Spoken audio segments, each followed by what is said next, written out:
Welcome. सीधा मुद्दे पर आते हैं। अगर आप भारत के किसी भी शहर में रहते हैं तो आपने सड़कों पर उस रोजमर्रा की अफरा तफरी को जरूर महसूस किया होगा।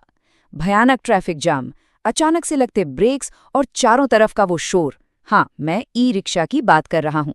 लेकिन क्या आपने कभी सोचा है कि ये व्यवस्था आखिर इतनी बेकाबू कैसे हो गई? आज के इस एक्सप्लेनर में हम इसी पूरी गुत्थी को सुलझाएंगे।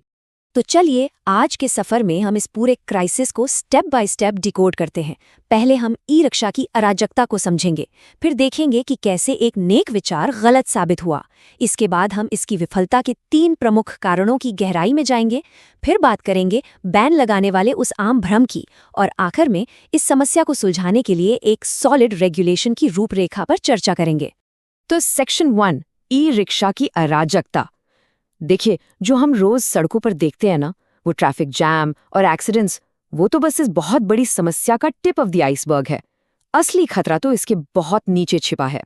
जरा इमेजिन कीजिए, एक गाड़ी जो महज 4 लोगों के लिए बनी है, उसमें स्कूल के वक्त 10 से 12 बच्चे ठूंस दिए जाते हैं, लिटरली भेड़ बकरियों की तरह।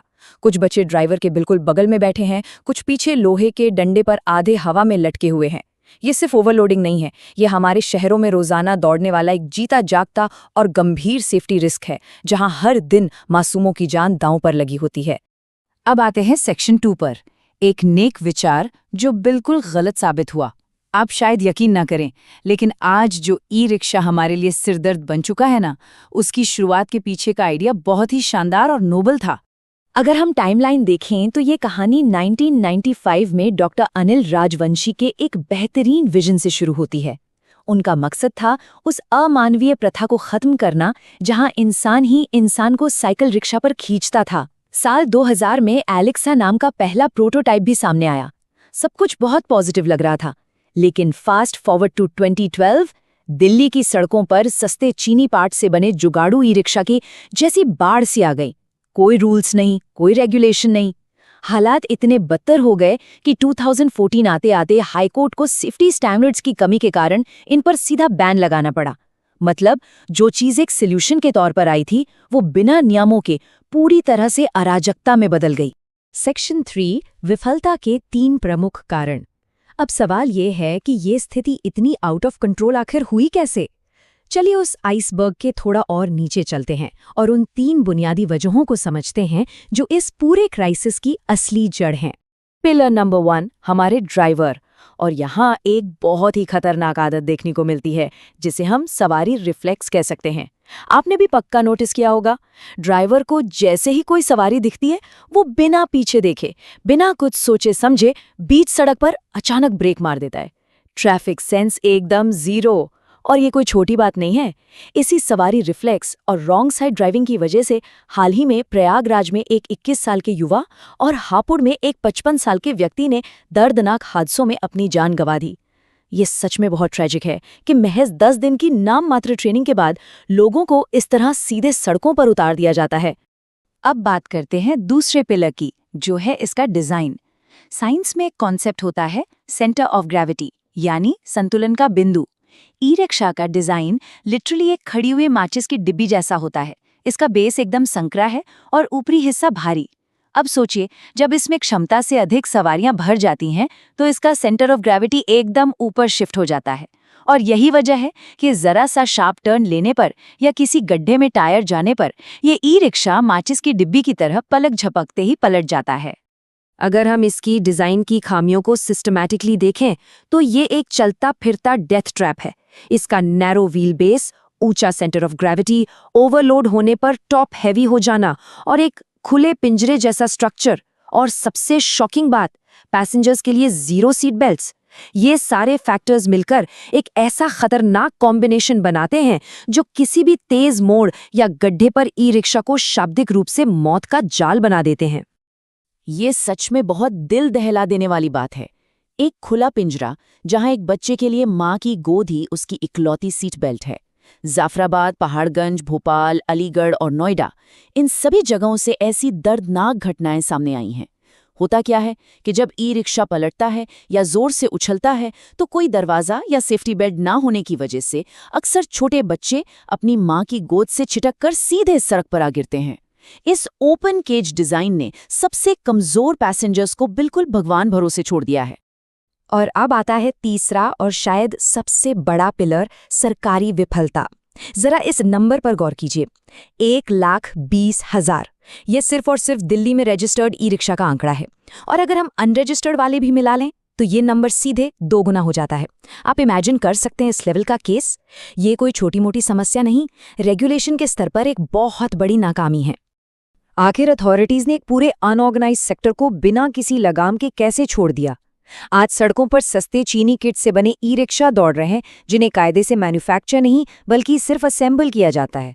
इनमें घटिया 800 वॉट की मोटर होती है और पैसे बचाने के चक्कर में खतरनाक लेड एसिड बैटरियों का इस्तेमाल होता है, जो अक्सर आग पकड़ लेती हैं। और तो और ट्रैफिक रूल्स टूटने के मामलों में 47% का भारी जंप देखने को मिला है। ये पूरी तरह से एक सिस्टम की फेलियर है।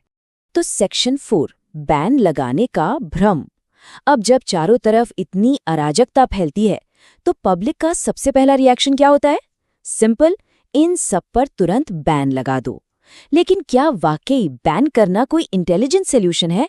चलिए इसे डिकोड करते हैं। अब जो बात यहाँ सबसे दिलचस्प है वो ये है कि बैन सिर्फ इल्यूजन ऑफ कंट्रोल देता है। मतलब ऊपरी तौर पर लगेगा कि सब ठीक हो गया। बैन के फायदे क्या दिखते हैं? कुछ दिन के लिए सड़कें खाली लगेंगी, बिना ट्रेनिंग वाले ड्राइवर हट जाएंगे, पुलिस का काम आसान हो जाएगा। लेकिन जरा इसके असली नतीजों पर ध्यान दीजिए। रातों रात लाखों लोगों का रोजगार छिन जाएगा। आम और वर्किंग क्लास के लिए आने जाने का एक बहुत बड़ा मोबिलिटी क्राइसिस खड़ा हो जाएगा। और सबसे बड़ी बात, इनकी जगह पेट्रोल गाड़ियां ले लेंगी, जिससे प्रदूषण और बढ़ेगा। तो बैन लगाना कोई समाधान नहीं है, ये महज एक आलसी गवर्नेंस की निशानी है। और ये हम हवा में नहीं कह रहे, हमारे पास इसके लाइव एग्जाम्पल्स हैं। जयपुर की वॉल्ट सिटी और श्रीनगर में जब ई रिक्शा पर बैन लगाया गया तो क्या वहां ट्रैफिक जाम खत्म हो गया? बिल्कुल नहीं। उल्टे उनकी जगह मनमाना किराया वसूलने वाले ऑटो रिक्शा और सड़कों पर बेतरतीब पार्क की गई कारों ने ले ली।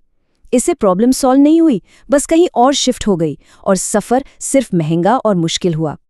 और हमें इस बहुत बड़े छिपे हुए फायदे को बिल्कुल इग्नोर नहीं करना चाहिए। 5 करोड़ लीटर, जी हाँ, ये ई रिक्शा भारत में हर दिन इतना पेट्रोल बचाते हैं। ये रोजाना बिना कोई धुआं छोड़े करोड़ों किलोमीटर की दूरी तय करते हैं। दरअसल हमारे शहरों में महंगी कैब और भीड़ से भरी बसों के बीच एक बहुत बड़ा गैप था, जिसे मिसिंग मिडिल कहते हैं। ई रिक्शा ने आकर एकदम से उस गैप को भर दिया है। तो गाड़ी अपने आप में बुरी नहीं है, हमारा सिस्टम कमजोर है। तो फिर सही रास्ता क्या है? चलिए अपने आखिरी और सबसे अहम सेक्शन की तरफ बढ़ते हैं, रेगुलेशन की रूपरेखा। बहुत हो गई कंप्लेंट्स, अब एक पॉजिटिव और एक्शनेबल अप्रोच की बात करते हैं। समाधान इन ई रिक्शा को खत्म करने में नहीं, बल्कि इन्हें एक फॉर्मल और स्मार्ट ढांचे में ढालने में है। इंटेलिजेंट गवर्नेंस के लिए हम एक 4 स्टेप्स का ब्लूप्रिंट इस्तेमाल कर सकते हैं। पहला कदम, कैटेगराइज और कैप। मतलब ई रिक्शा के लिए एक अलग कानूनी कैटेगरी बने और हर शहर की कैपेसिटी के हिसाब से इनकी गिनती फिक्स हो। दूसरा, इनके लिए डेडिकेटेड जोन्स और इंफ्रास्ट्रक्चर बनाया जाए। तीसरा कदम है ड्राइवर्स में प्रोफेशनलिज्म लाना। और चौथा है स्मार्ट टेक बेस्ड इन्फोर्समेंट। चलिए इन आखिरी 2 पॉइंट्स को थोड़ा और करीब से समझते हैं। ये जो आखिरी स्टेप है ना, ये एक असली गेम चेंजर हो सकता है। हमें 24/7 निगरानी के लिए सिर्फ ट्रैफिक पुलिस के भरोसे नहीं रहना चाहिए। हमें चाहिए स्मार्ट एल्गोरिदम। ई रिक्शा को उनके निर्धारित जोन में रखने के लिए RFID टैग्स और स्मार्ट कैमरे लगाए जाएं। अगर कोई ड्राइवर अपना जोन पार करता है तो सिस्टम बिना किसी भेदभाव के ऑटोमेटिकली सीधा उसके फोन पर चालान भेज दे। इसके अलावा हर ड्राइवर के लिए 7 से 10 दिन की प्रॉपर ट्रेनिंग और QR कोड वाली यूनिफॉर्म अनिवार्य होनी चाहिए। इससे उनके अंदर भी एक जिम्मेदार नागरिक वाला एहसास पैदा होगा। तो आखिर में इस एक्सप्लेनर को खत्म करते हुए मैं आपके लिए एक विचारोत्तेजक सवाल छोड़ना चाहूंगा।